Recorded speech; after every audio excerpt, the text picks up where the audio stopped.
Да, Турский меня того, ребят, только мне сову. Тхаш дай сову. Давай, я рада расник.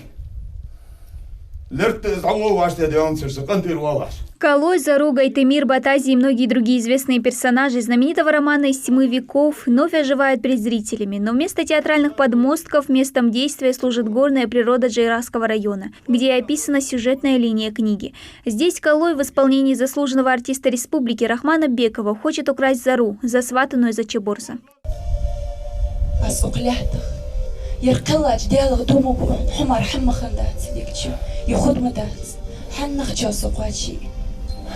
Но в ответ слышит от Зару лишь отказ во избежание вражды и кровопролития. И при этом главная героиня советует и даже просит Дали, будущую жену Калоя, никогда не выходить замуж за нелюбимого, даже по воле родителей. Дали.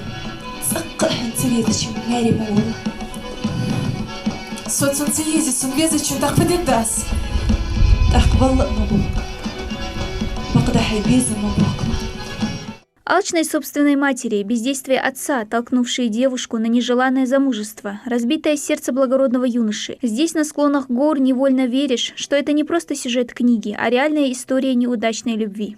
Задевает душу, сердце.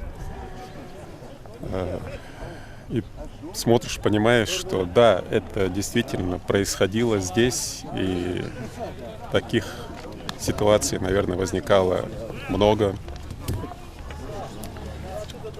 И люди здесь, которые жили, они, сохраняя достоинство, благородство, преодолевали такие сложные жизненные коллизии. Этнокультурный проект «Легенда Ингушетии» представлен Государственным музыкально-драматическим театром региона. Автором выступил заслуженный деятель искусства в Ингушетии Микаэль Базоркин. В зимнее время при очень больших усилиях актеры с утра до ночи репетировали на морозе.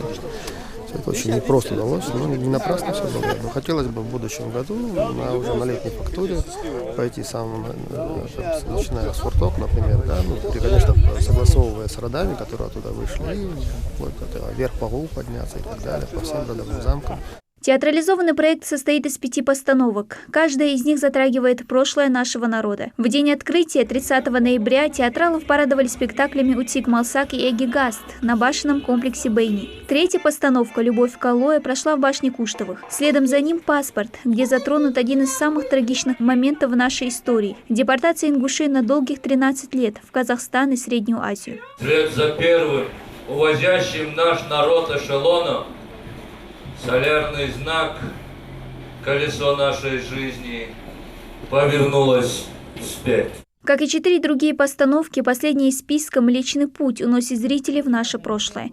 Пьеса интерпретирована режиссером, народным артистом республики Ахмедом Льяновым, примерившим роль Хасана Хаджи в этой постановке. На примере судеб героев романа он раскрывает во всей полноте историю ингушей.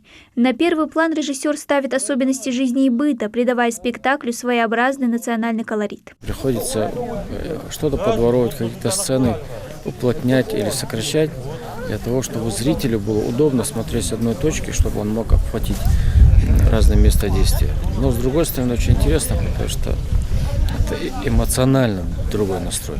В живых наших башнях это не бутафория, это не новодел, это история, в которой ты работаешь и ощущаешь себя, что ты все-таки частью прошлого.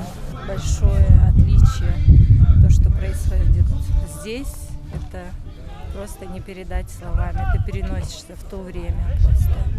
Это было великолепно, было прекрасно и прям на одном дыхании смотрелось.